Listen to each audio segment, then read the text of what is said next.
Welcome back. I'm Jay from Windows Azure Storage. And I'm Andrew Edwards from the Windows Azure Storage team as well. Yeah. So we went, just to summarize what we covered at this point, we went over Windows Azure Storage, the infrastructure, the architecture as such. We went over the geo-replication. We went over some of the authentication schemes and best practices. And then, of course, we also kind of looked at a demo of read-only, how you can get this read-only access to your secondary and get higher availability. The source code for all the demos and everything would be placed. The links will be up on our blog site. So if you just search for Windows Azure Storage Team blog, you should get that. It's usually the first link. So it's out there. We'll put it out there in our next week or two. It just has to go through LCA and all that stuff before we can put any source code out. So anyways, getting back to what we have today, best practices. And so we'll start with the kind of general .NET best practices for Windows Azure storage, but in general, it has hit a lot of customers who are not even on Azure, and it's just some nuances that you need to take care of when you're using .NET. Scalability targets, it's a very important piece of information that almost every Windows Azure application developer should know if they're using storage. General Windows Azure storage best practices, and then we will go into blobs, tables, and queues. So to go over the .NET best practice, disable nagling for small messages, because it's just going to create delayed ACK as such, especially if it is less than 1400 bytes. There are a lot of times where we get these requests that my queue message or my table is very slow while inserting, and what should I do? And almost always it gets to basically disabling nagling as such, so that you don't have this delayed ACK problem out there. Disable expect 100 continue. And this has an asterisk against it, because you need to disable it if you're confident that all your authentication is going through. However, if you're writing an Explorer, or if you have an option where the user may not give you the right creds, especially when you're using shared access signature, you can turn it on, because expect 100 continue is going to save some bandwidth. So there are places where you need to turn it off, especially when you are confident that your request most likely will succeed. And so that's one of the other things that usually users do to get more throughput, or better latency rather. Increase default connection limit, and almost everybody hits this. The default connection limit is 2, which means that there can only be 2 outstanding requests to the storage service endpoint at any given time. If you are a production app, most likely you will have more than 2 requests. Set this to 100 or even more, depending on how many requests per second that you serve. So the more the better, basically, because it's not like it's going to use all those service point managers or other service point connections, but it's going to create the connection only if there is none available at any given point in time. So set the default connection limit to greater than 2 for sure if you're a production app. Take advantage of .NET 4.5 GC. This is another kind of pain point that a lot of application developers are facing, in terms of where they haven't turned on the right set of GC, and they have a lot of memory allocations, and what we see is the apps slow down as such because of .NET GC. The GC performance has greatly improved, especially in 4.5. There's a background GC which does not stall your threads as much as what the previous GC types used to. And so turning this on would help you kind of get better performance as such.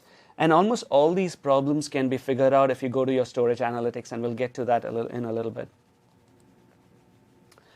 So scalability targets for a storage account. An account, especially if it's created after June 7, 2012, an account has some limits as such. From capacity perspective, it can contain up to 200 terabytes of data. From transactions, it can have about 20,000 transactions per second. And from bandwidth, depending on whether you're using geo-redundant or local redundant storage, you can get an ingress from up to 5 gigabits per second. And if you've turned local redundant, or rather opted for local redundant storage, you can get up to 10 gigabits per second. From egress perspective, it's 10 gigabits or 15 gigabits per second. So knowing these storage limits is very important in figuring out what your requirements are for your application, and that kind of drives you to kind of creating more storage accounts if you need to go above the scalability limit as such. Then a given partition also has a scalability target. As Andy went over the architecture as such, each partition is served by a single partition server. A partition server can serve many partitions, but each physical partition is served just by a single partition server. And so it has some scalability limits as such. And these are, again, limits for all accounts that have been created after June 7, 2012. A single queue, the partition key is account name plus queue name. So a single queue is a single partition today. And it can do up to 2,000 messages per second. A single table partition is account name, table name, and partition key value. And it can do up to 2,000 entities per second. And again, it's entities per second and not requests per second. So if you have a batch which is doing 100 entities, it adds up to that particular limit if you're using a single partition, or even for your storage account as such. We always talk in terms of entities. Getting to scans, for example, that is again expensive because it is not the entities that we return, it's the entities that we need to actually look up on the service end that counts towards your targets as such. A single blob, by the way, a single table partition is basically account name, table name, and partition key. So you have this option of choosing what the partition key value is, and depending on your scale target as such, you can choose different kind of partition key values as such, and we'll go over in the table best practice. A single blob is a single partition today, and so it's account name, container name, and the blob name, and all its snapshots. All of them belong to the same partition, and it can serve up to 60 megabits per second. So getting into general Windows Azure storage best practices, in terms of storage accounts as such, locate your storage account as close to your users as such. In case you need to distribute a lot of content to your storage account, then, or rather, to your customers as such, then what you would do is put a CDN behind your storage account so that the CDN can distribute the content to different geographical regions as such. The other thing to understand is your account scalability targets, right? So you get to know whether you need multiple storage accounts, and again, how do you distribute these storage accounts across regions as such. The other best practice is cache critical data sets as such. At the end of the day, it's a distributed system, and the best way to provide higher reliability or higher availability is to use some caching on your end. So wherever possible, use caching mechanism to kind of fall back on in case storage does not respond to your reads as such. And of course, you can always use read-only from secondary to get more higher availability. Distribute the load over many partitions and avoid spikes. And what we call as append-only pattern especially. And we will go across, the next slide kind of covers an animations as to what it means when it gets to append-only pattern. But the fact that these partitions are spread across and we can load balance. If you remember the slide that Andy covered, where a partition was overwhelmed with requests, what the master did is to split that range into two ranges and then split them out, or rather place them in different partition servers so that they can scale. And so this can happen only if you distribute your requests across this range of your partition keys. So if you focus on a given set of partition keys, there's not much you can get. There's only so much scale you can achieve if you do that. So it's distribution of your traffic across the range. So we always mention what to kind of avoid append and prepend patterns, and to kind of get more a look at what an append pattern or prepend pattern means. Let's look at this particular example where I've taken a table, and it has an account name and table name and partition key and row key, right? And so I have different partition keys. My table name is location out here, and assume that this is this is all served in one partition server to begin with, right? It's a range-based partitioning system, and so it's all served by one partition server.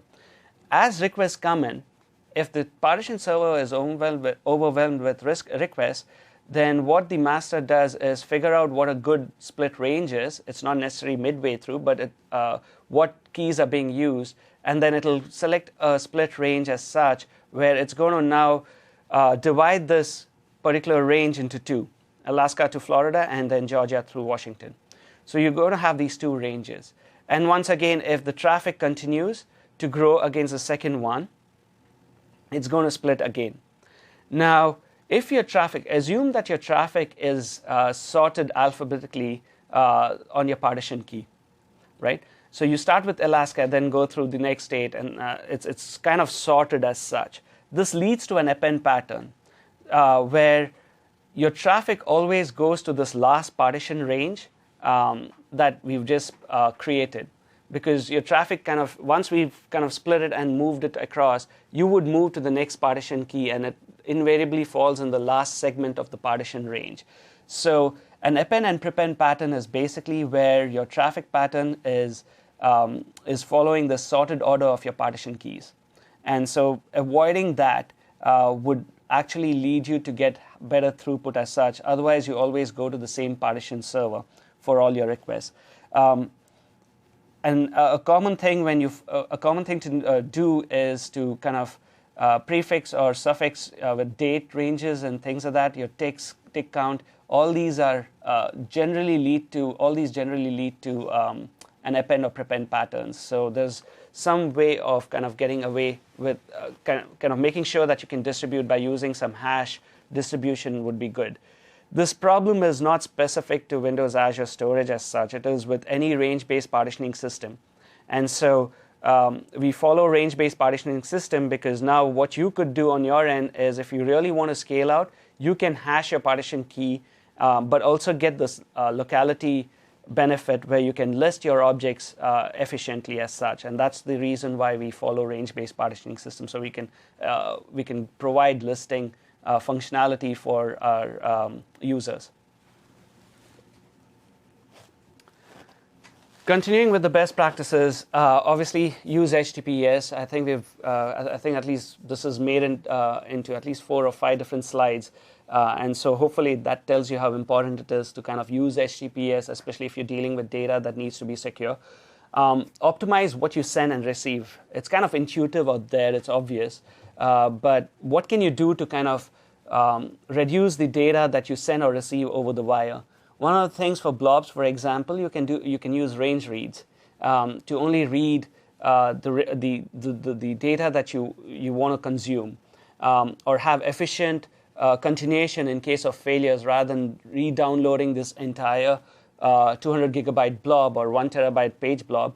You can use these range reads to kind of just continue from where you failed. And most of the browsers already do that today. And so this is kind of helpful for kind of reducing the traffic. In places where you're only interested in metadata, issue head requests rather than getting the content. And use your metadata while listing. You can use this metadata again to filter out which blobs you want and things like that. With respect to tables, we released JSON in October. And this almost provides you about up to 70% reduction in your bandwidth. So JSON has multiple types in OData. You can have no metadata, minimal metadata, and full metadata. No metadata, obviously, as the name says, is the best in terms of conserving the bytes that it kind of sends across the wire. Upsert is another location. Wherever you want to kind of insert if it doesn't exist or update if it exists, you can use the upsert command rather than issuing 2 requests and then on a failure doing the update or insert vice versa. So you can always use the upsert command. Use the merge command. A merge is really useful where you don't have to send the entire row. Assume your entire row is about 8K, for example, and you want to just update a Boolean. You don't have to send all the properties. You can use merge to just send the properties that you want to update. Use projection, because if you, for a given scenario, if you don't want all your 8K worth of properties, you can only get the properties that you need and use projection. It's basically select, instead of doing a select star, you're selecting only the properties that you want. Issue point queries rather than scans. And again, it cannot be stressed enough where scans are really detrimental to performance. We are not saying do not do scans, but if you're doing scans and expecting a lot of performance out of it, that's not going to happen just because of the way the scans work as such. We are a lookup-based table, and we are most efficient for point lookups. With respect to queue, you can always update messages to kind of save the state rather than going back and processing the entire message again. In the process workflow, you can always resume from where you failed or update it. And also use appropriate batch size while retrieving messages. You can use queue count to kind of scale out.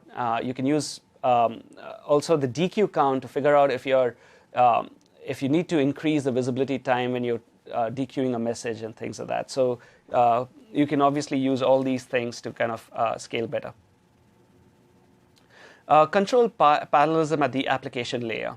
That's one of the things where if you're running a web application as such, and you're getting these requests from customers you need to make sure that you're controlling how many requests that you're sending, and you have sufficient threads to actually get the callbacks from your network calls as such. So you need to make sure it's bounded as such and not unbounded, because you could get throttled if you let all the traffic in without any metering as such. And if at all you do that, you need to have efficient backoff policies in your retries. So almost everything that I mentioned where it could be a problem, starting from the .NET connections to reduce the bandwidth used and things like that, almost all of this can be analyzed using Windows Storage Analytics. So you can enable storage analytics on your storage account. And this can also be done either through Portal, or we have our client libraries, or if you are one of the REST aficionados, then you can always use REST to kind of send the request as such. So this enables your clients to kind of self-diagnose all the problems that you may be facing in your application. And sometimes you may not even be knowing that most of your requests are failing with expected failures. For example, if you keep creating a container on a price zero scenario in your web app, and the container is already created, you might be failing that for every request that comes in. So you can save a lot of these round trips, because at the end of the day, you want to consume as less CPU, as less bandwidth, as less transactions per second as possible. And analytics kind of enables this through metering and logging. And the common question that we get asked is, how does it impact my application as such? It does not impact your application because it's in a different namespace.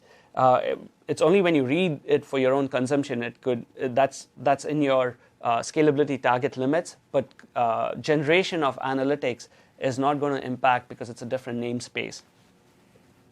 And of course, you can always provide a retention policy on this if you're concerned with the space consumption of logging or metrics. Metrics usually stable data, it doesn't consume much space. It's the logging that can consume space depending on how many requests per second that you do. And so you can always turn on retention policy so that it's automatically garbage collected. So a quick demo on Windows Azure Storage Analytics.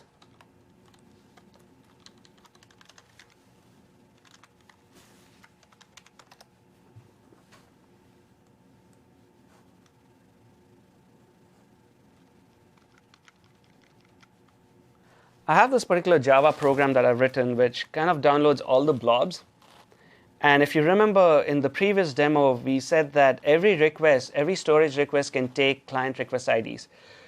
This client request ID is kind of tagging it, and it gets into your logs. So you can have this end-to-end tracing from your application, starting from your application to the storage logs as such. So you can figure out if a request made in, what was the result, how long did it take on the server, how long did it take over the network, and things like that. If you start placing these request IDs and you log it on the application end, and then you turn on logging, obviously, to get your storage logs with that particular client request ID. Out here, what I've done is I've written an app which basically sets the client request ID to a region name, a user name, I have many users that are using this application. And then, of course, a client request, a GUID as such, that enables me to have this end-to-end tracing. With these 3 pieces of information, I've just put in the CSV format as such and made that the client request ID. Now, what this enables me to do is run these analysis on top of the logs, which says which region, what is the average throughput for the region or average request size for the region, what is the end-to-end latency for the region, or I can also do that by user, because I have the user information there. I can pivot all this information based on that user to figure out how many requests did the user send, what is his success percentage, what is his average latency, and things like that. And also the request pattern. Are there many spikes for this particular user? And a lot of these things that I can figure out from the logs. And the reason I've used logs out here rather than metrics is metrics does not give you this information of client request ID. So metrics is for your storage account, it's aggregated data set. Whereas log, actually every request that makes through to the storage service and it's authenticated makes it into your logs. And so I'm just going to run this particular piece of data, and we'll go over this particular Java application as such to figure out what's going to happen. And it spit out a lot of these numbers. I'm going to show the same set of numbers on Excel, basically. So I've prepackaged it, and I've imported the CSV format into Excel. If you want to know how your logs look, for example, this is how the logs would look. So this is your request. This is a version. This is the timestamp when the request made in. And let me just zoom it so that people can see it. So as you see here, it has what request was there, what was the status code, what was the HTTP status that was returned, request size, request header, what kind of authentication. It was authenticated request, and it tells you your account name. In fact, it tells you your URL and all that stuff out here.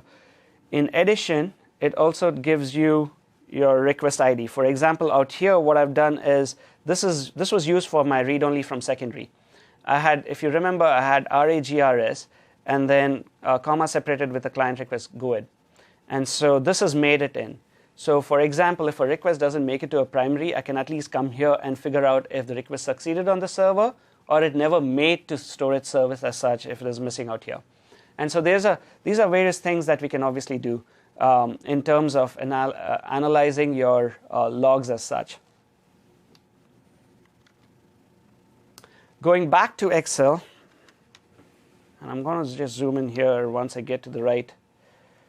So I have this logs out here. This is my region, this is my customer name, and I have various, obviously, regions out here in US, and some have provided city names, some have provided country and things like that, right? And so I have all this information. I have HTTP status code, end-to-end latency. All this has been retrieved from the logs as such, right? And what I can now do is I can pivot this information on the column that I'm interested in, or the data that I'm interested. So in case I'm interested in with respect to the customer names and how they're using, I can figure out, okay, what's the customer name? The response packet size is 0, so most likely they're all doing the put requests and not get requests. There's this one user who's doing some get requests. And I can also do it by the API. I can also pivot by APIs if I was interested. Out here, it's the latency. I see that the server latencies are all well below 10 milliseconds out here for this particular data size.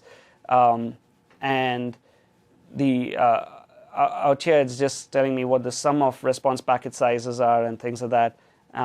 It gives you the max server latency. So all this information can be retrieved from your analytics log. And this is the particular Java program that does it. What it takes is basically which file, CSV file it should dump all the data into.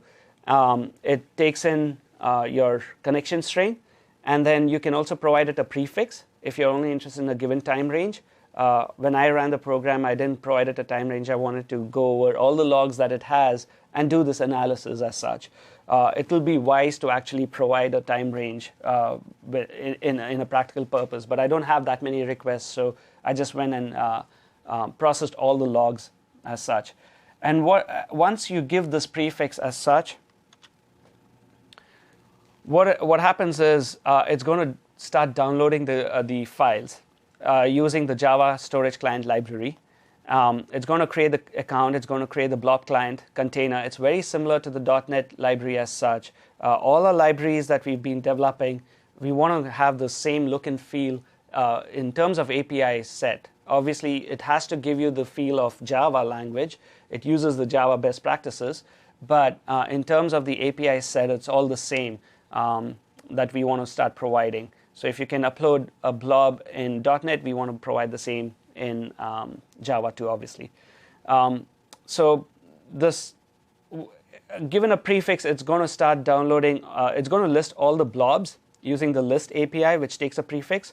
And so it's going to get all the blob names. And then each blob, it's going to go and start parsing. And let me just get to the parsing piece.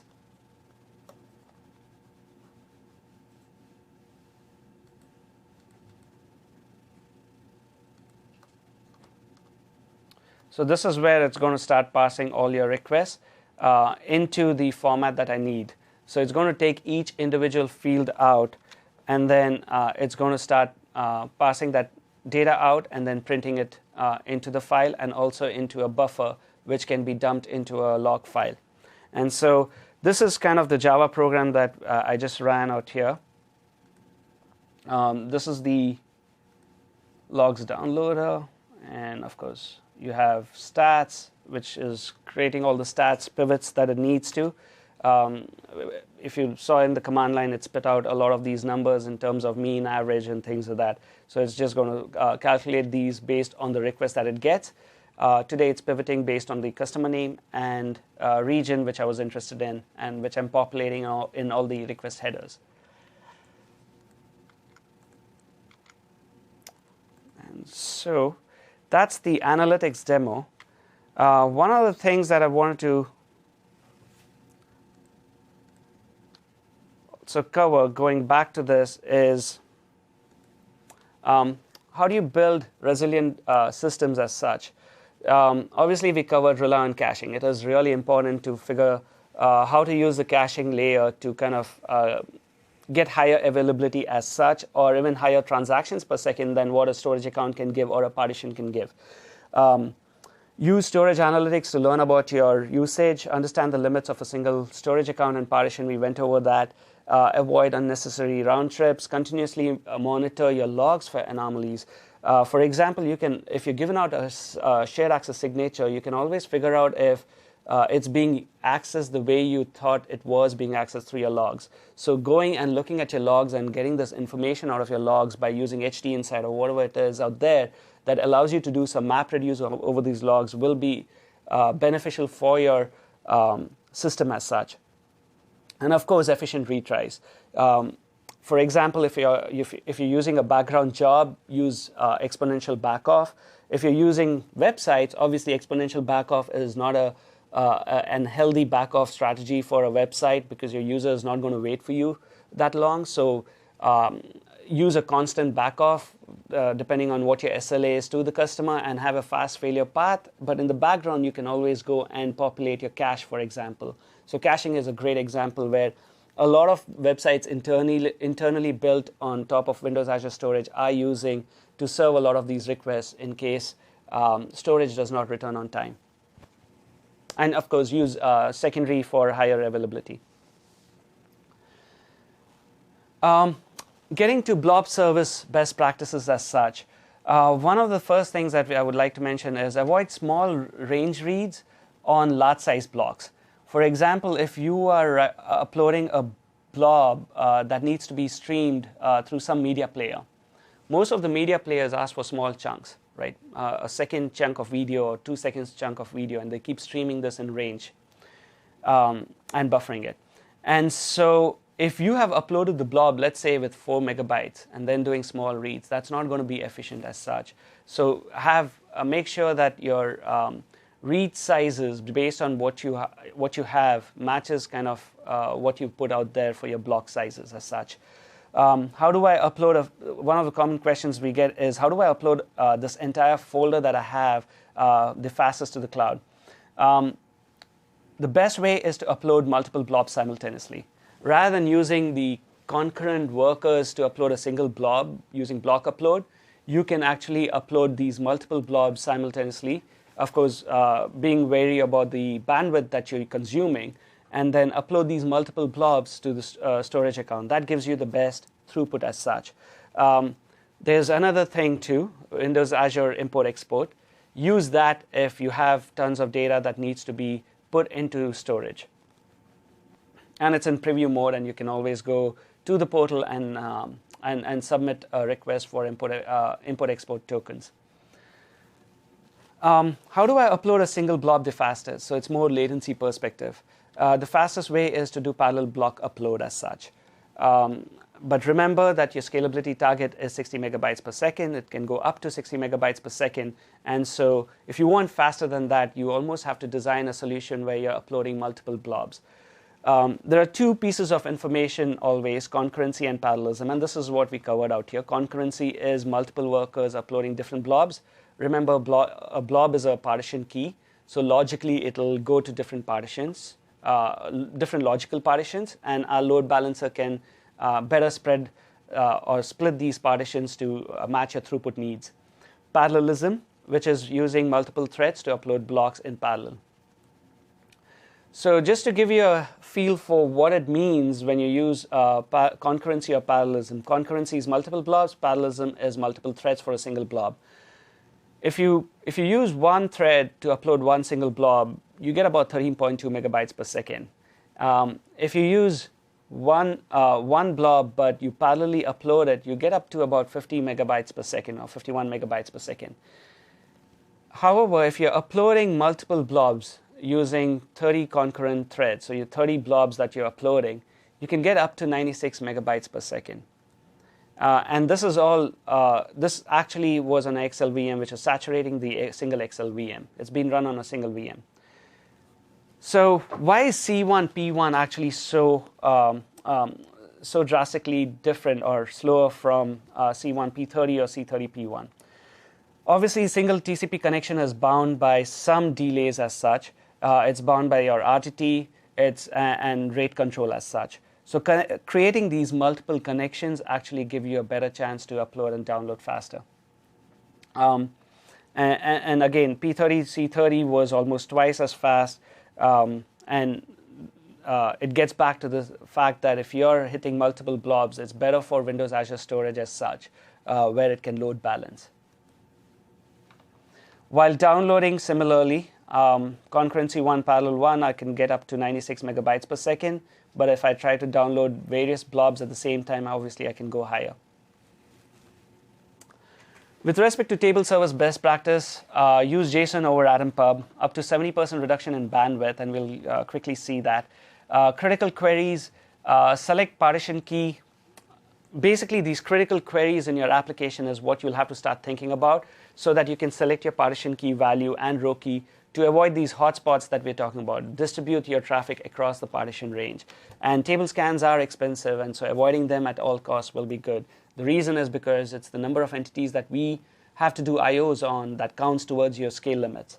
And so they're pretty expensive. Batch, same partition key for entities that need to be updated together, need to have the same partition key value. And so if in your schema model as such, if you have transaction requirements as such, most likely you will put these entities in the same partition key. Remember, Windows Azure Table is a NoSQL store, so it's schemaless. You can store multiple types in the table. And we provide a single index today, which is partition key and row key. So you can concatenate different columns as such to create a bigger index, with prefix being the most important in that particular index. With respect to entity locality, the sort order is dependent on your partition key row key combination because that's your clustered index. And so remember that in terms of when you're storing your data. And of course, use this table service client layer, which was released in 2.1, and we are up to a 3.0 release at this point.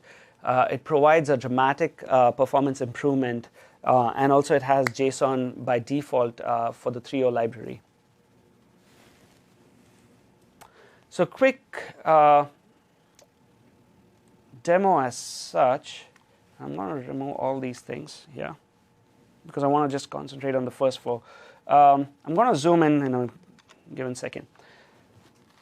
So here is a query that I did on my table, and I've used 4 different formats. I've used AtomPub, I've used JSON full metadata, I've used JSON minimal metadata, and JSON no metadata. If you see, there's almost 70%, up to, I think it's about 67% of savings if you use no metadata as against AtomPub. But JSON in particular has been providing lower bandwidth usage as such, and better latency too, because XML processing is pretty expensive compared to JSON processing. Let's just go over these requests as such.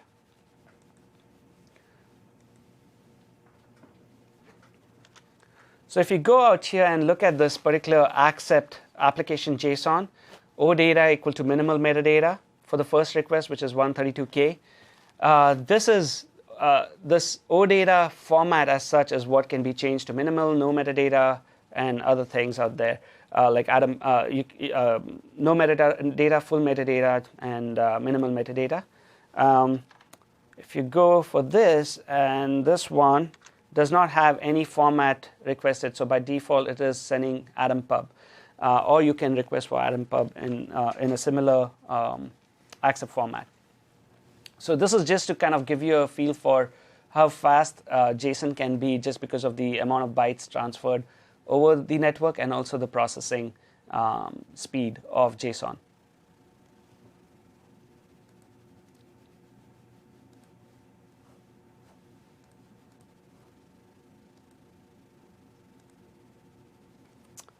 With respect to queue, make message processing idempotent. Messages become visible if client worker fails to delete messages. So you need to make sure that even if you see the message again, you can be idempotent. And one way to do that is storing update messages, or just making the process flow a little more idempotent as such. Benefit from update messages: store your state so that you don't have to redo your process flow. Message count uses to scale your workers. DQ count uses to identify poison messages, so that you know if this message is being, your processor cannot handle this message, and that's why your queue is being built. Large messages, you can store up to 64K messages in blob, in queue messages. But if you want to store larger, you can always store that in blob, and then store that index in blob, so that you can delete it at the end once the blob is processed. So you can get better throughput as such by storing a lot of these, batching a lot of these messages into blob. And of course, use multiple queues. Remember, a queue is a single partition, so use multiple queues to just get better throughput. With respect to, we just wanted to quickly cover some common scenarios as such. Where should I store my logs and other things? And we'll just go through all these common scenarios that we've been asked quite a lot internally and externally within Microsoft. Where should my logs go? Blobs or tables? Well, verbose logs are best placed in blobs, because most of the time verbose logs are retrieved in chunks. So you're not doing a scan per se, but you're retrieving the whole chunk of data. And logs are used more for diagnostic purpose, and you would say, I want logs from maybe 10 a.m. to 10:05 a.m., and you want this chunk of logs as such. And blobs are much more easier to process. Table data is OData protocol, so it has a lot of these data messaging that happens, which bloats up the data space, compared to blobs, which can remain raw.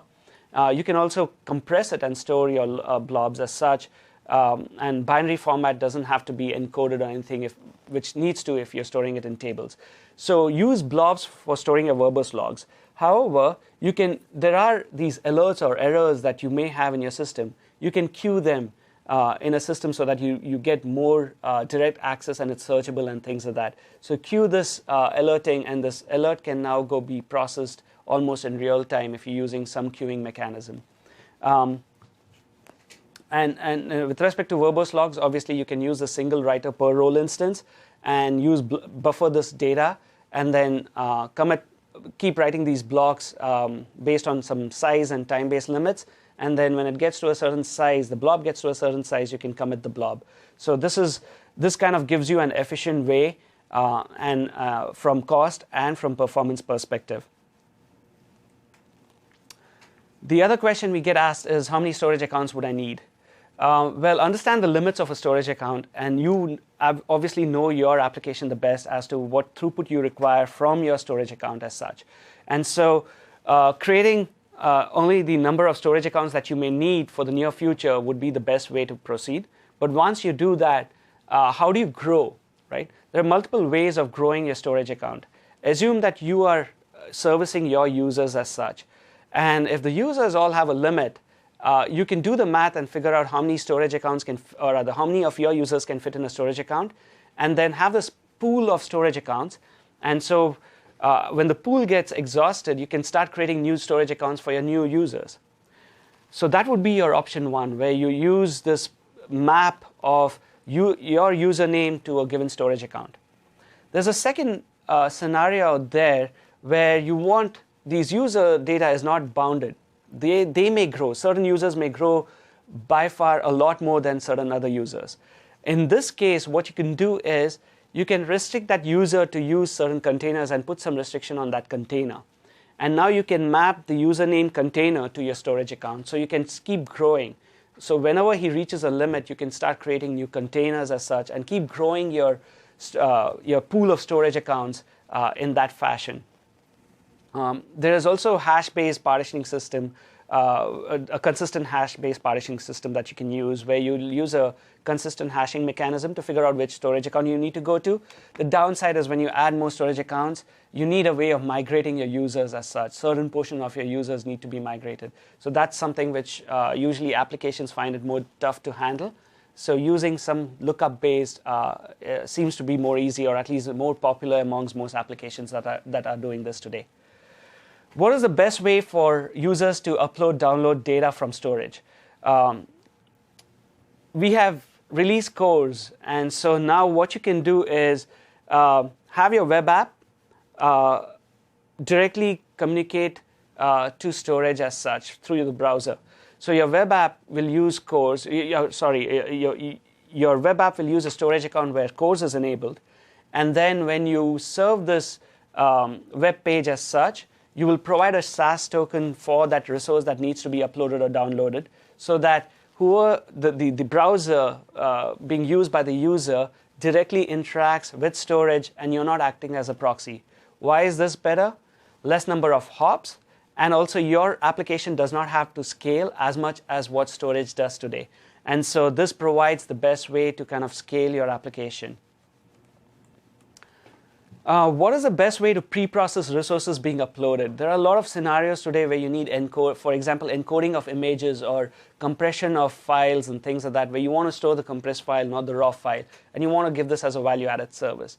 Rather than now, again, pre-processing in your proxy service, what you could do is store it in a temporary location in the blob storage. And you have two options again. You can either use this temporary location and list the blobs, but listing is again scanning. Or better yet, if you have the option of putting this index into a queue message and then after that uploading this blob, and this queue message processing taking care of if the blob fails and things like that, that's a better way where you're not scanning, you're not doing this listing of blobs as such, and you're directly, this queue message is providing this direct interaction of what needs to be done, whether it is image processing or compression or whatever it needs to do. It can do that, copy the encoded blob or image to the right location, and then delete the temp location blob, and then delete your message. So you can do this pre-processing as such in a very efficient manner. And so, yeah, that's about it. So now we're going to take an opportunity to go through some of the questions that have been posted during the talk, and I'll ask some of them, and Jay will answer some, and I'll answer some, since I've been looking at them when he's been talking just now. So the first question is about how to transfer data from one subscription to another or from one storage account to another. So if you go to our team blog, Windows Azure Storage team blog, you can just search that on the internet, then there's a tool on there called AZ Copy, which will allow you to copy data between blobs or submit a copy, and it will copy it from one storage account to another storage account within that region or across regions, and you can use that for blobs. Do you have a suggestion, Jay, for tables? Yeah, for tables, that's something which we're looking at how to solve it, and what we would be doing, what the proposed solution until we have a solution out there is to kind of suck all the table data into blobs, store it in Windows Azure Storage, and then through your compute role, suck the blob back. In fact, you can maintain it in JSON format, so now it's an easy transfer back and forth. So that would be the easiest way to kind of transfer it. A next question is about geo replication and about how long it would take us if we did have a disaster in one region before we would fail over to the other region. What's the maximum amount of time that would take? And so, do you want to go for that one? Sure. There's no max time per se as such. Like Andy actually mentioned it in his talk. If we can get that data back again on the primary location, we will strive to get that back. The reason is because not many apps deal with eventual consistency and things like that. And if they don't want to fail over, if we can get the data back on the primary, they don't want to do that. Because today, the failover is at the stamp level as such, where we have to fail over the entire stamp. It's not account-based failover. We do have a roadmap, and I think Brad Calder in his PDC talk, in the build talk, did mention that we are going to have things like the ability for users to control their failover so they can practice this, or they can also push that button if they can deal with eventual consistency. So, yeah. And we have one more geo question, which talked about if you have a failover and we start writing to the secondary, then eventually will that data changes be made back to the primary? So the idea of a failover is that secondary becomes the primary, and then in theory, if that happened, we would have that data center and get it back up, and that would become the secondary, and then those changes would be replicated back once that data center came back up. But that old data that was on the old primary, the first primary, would be gone at that point, essentially, that hadn't been geo-replicated. So there's another interesting question that I'm going to kind of translate it from how it was written. But in the case, and I'll let Jay answer it after I ask it. So in the case where somebody is making a change to their software, like they've created a version A, and they've created some tables with some schemas, right? And they've updated their schema, or they've got the schema going, and they want to make a change to their software, to their client, and add like a new row or a schema change. How is it that they can do that in a way that keeps using their old data and keep it working, but also have the new data work? Right. So this is there are multiple approaches. One common approach is to use a two-phase, where you push your software that's not going to write that new property, but it understands what that property means. So if it sees that property, it's going to write it, but if it doesn't see, it's not, right? And then you have this kind of either a config change where it says, okay, now all these services have been upgraded across all the upgrade domains and across all the locations, and now you can start writing this property so that everybody understands. So that's one common approach that people have used. The other way of doing that is also to use merge. So if you use merge, for example, an application that does not know about this property is not going to lose it if it updates it. Only when you use replace is it going to lose it. And so if you use merge, that property which some other service has written will still maintain that property, and so you can use merge to kind of maintain those two schemas together. Great. Another question that we have is about what we call the global namespace. So let me redefine what we mean by global namespace. So what we mean is every blob or table or queue within our storage service has a name that you can use anywhere in the world to reference that particular blob in that particular stamp in that particular storage account. So that doesn't mean that, which is the opposite question, is how do you do this type of application where you want to have one name for a content that's in lots of different places, so that the data would be as close to the user as possible. And that's where we start talking about a CDN, which is a CDN is the opposite. So we have this global namespace where one piece of data is in one place and you reference it and you have to go and talk to it wherever it is. Whereas a CDN would provide the opposite, where you have the same data spread over lots of places. So we provide a global namespace, not a CDN. Right. The next question along here, is charging. So I'll let Jay answer this. Do we charge for storage based on the consumption or the provisioned amount of data? It's consumption today. So you charge based on your consumption model. That was a really quick question. The next question is actually very appropriate because it was one of the things we want to talk about. Will Jay's Java apps and samples be available for download yes. After this? So we're going to. I think we started off by saying that we need some LCA approval for putting any source code out there on the website. And so what we're going to do is get the LCA approval, go through all the formalities, and then we'll place the code link on our Windows Azure Storage Team blog. And also I'll tweet about it too. So perfect. So the next question is, can I define my own variables for analytics? And even though Jay tried to explain it last time, I'll take a stab at this one. So what we do in analytics is we have a schema that's a fixed schema that reports a bunch of essentially columns within the schema. So we tell you about the URL for the request and how long it took us to process it and how long it spent going over the internet and a variety of information. And then we have a column that's the user request, or is the request ID is what we're calling that. And so in your client library, when you're calling to us, you can specify whatever request ID you want. And so what Jay had done in his demo is he had actually put a couple of columns in there with commas separated between them so that he could have a variety of information in that client request, and then he could query that when he pulls down the analytics and parse it out and actually have multiple information or multiple additional information in addition to what we provide in the storage analytics. So the answer to the question is you essentially can define your own variables if you tuck it all into this request ID field. Right.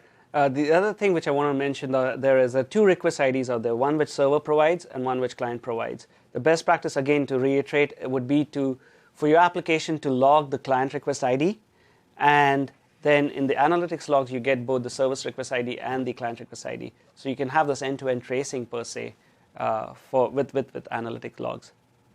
Okay, and so we have one more question, which is how does Azure achieve scalability when only the index is partitioned and distributed, but the data is not? And so I'll go ahead and take that one. Yes. So the index and the data are both partitioned separately, independently, in the different levels of our architecture. And so in the partition layer, where the index is partitioned, that's spread out and load balanced. And in the distributed file system layer, the lower levels, that data is also spread out independently of the other ones. So we're able to achieve scalability and independence of those two layers of the data and the index in order to keep our scalability.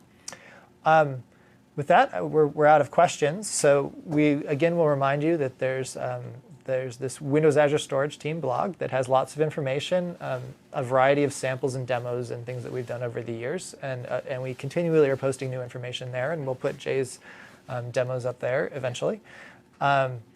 We want to thank you for coming and listening to us today. It's been a pleasure to tell you all about Windows Azure Storage.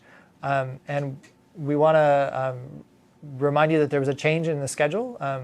The next presenter, Scott Hanselman, is unable to make it this afternoon, and so we're going to wind up today's presentation a little bit early. But there will be more tomorrow on schedule. Hopefully no one else is sick. And yeah, thanks a lot. Yes, thank you.